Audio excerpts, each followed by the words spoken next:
Mister.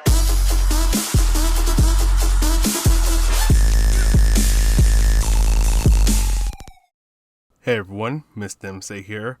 This is a guide for the Nations Cup Round 2 race with the Toyota 86 Group 4. Let's get this started. Start to brake when the curb on the right starts, and you want to try to nail this apex because the moment you hit the apex right here, that's when you start to fully accelerate. You don't want to let off on the throttle to make adjustments. And do not touch the grass at all anywhere on this track. Once you're about to reach the start of the curb that is on the right, you want to start to turn in and lift off the throttle. Go a little bit under half throttle and try to go as straight of a line as you can.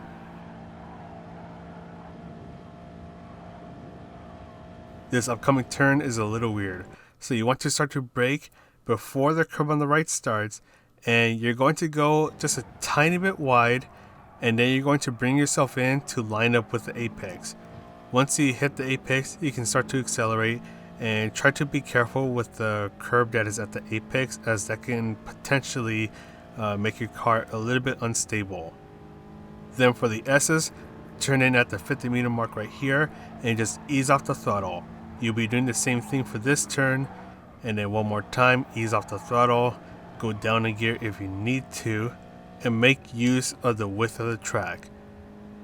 Then for this turn, brake when the curb on the right starts and take advantage of the inside curb right here and gradually accelerate. Try not to hit the gravel that is on the right. Now for this last chicane, it's a little bit weird. So you'll start to brake right after the curb on the right starts. You'll be braking hard for a moment and then trail brake and take advantage of the inside apex. Do a bit of throttle control and do not cut the apex, as that will end up hooking your car in a way and you'll just end up spinning out. But anyways, that is pretty much it for the lap guide. Let's go ahead and talk about the strategies once we complete this lap.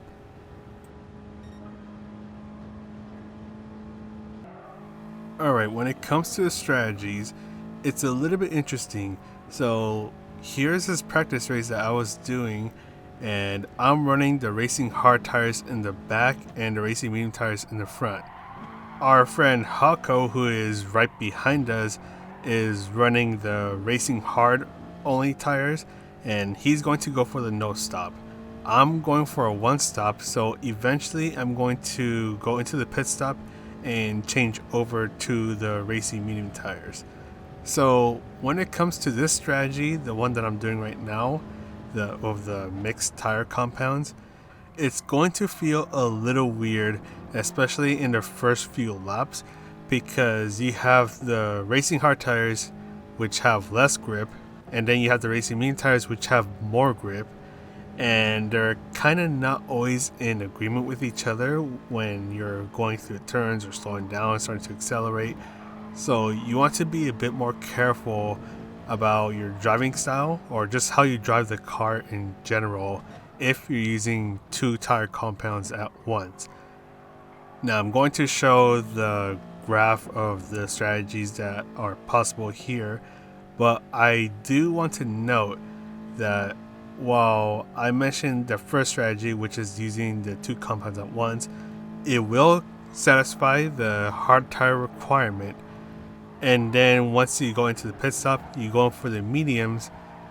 And here's the thing, while the racing hard players are still out because they don't have to stop at all, you go in, you lose a bit of time, but at the same time you're going to have a much better grip, which will get you faster lap times.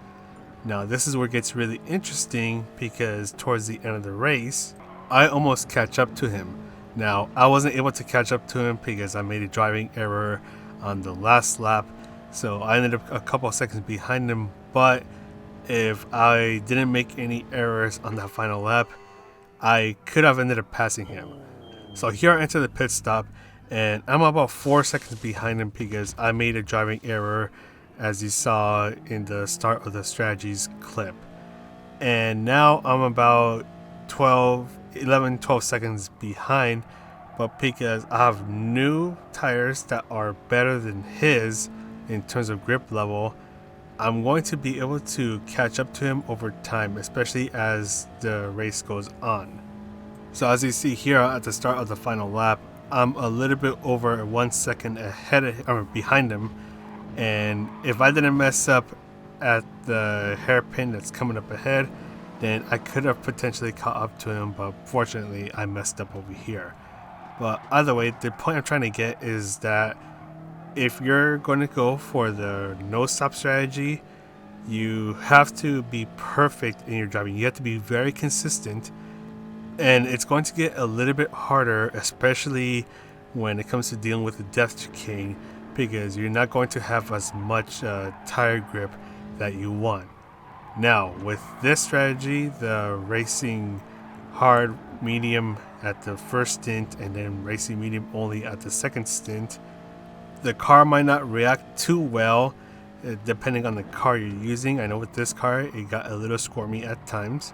But if you're able to stay ahead of someone who's doing a no-stop strategy, or even just be just a tiny bit behind, let's say like at most 2 seconds, then you definitely have a chance of catching up to whoever was behind you that happens to be running a no-stop, because you'll be on racing medium tires. The only thing you want to be careful of is of any traffic that ends up in your way. If that's the case, just try to get past them as soon as you can. And finally, the last strategy is where you just start on racing medium tires, then halfway into the race, that's when you go for the racing hard tires, and this is interchangeable. And I mean, you know what I'm going to say. This is not the best strategy. It's not the fastest one out there, but that's still a strategy if you want to try to quote unquote be as safe as you can. And when it comes to all three strategies I've listed here, you don't need to refuel or anything. I did see myself short shifting a little bit in the first couple laps of the race, but other than that, I was perfectly fine. And yeah, that's pretty much it for the strategies. Sorry that this went on for a little too long. I'm gonna sign off now. This is Mr. MCA wishing you a good race, and I'll see you in the next video.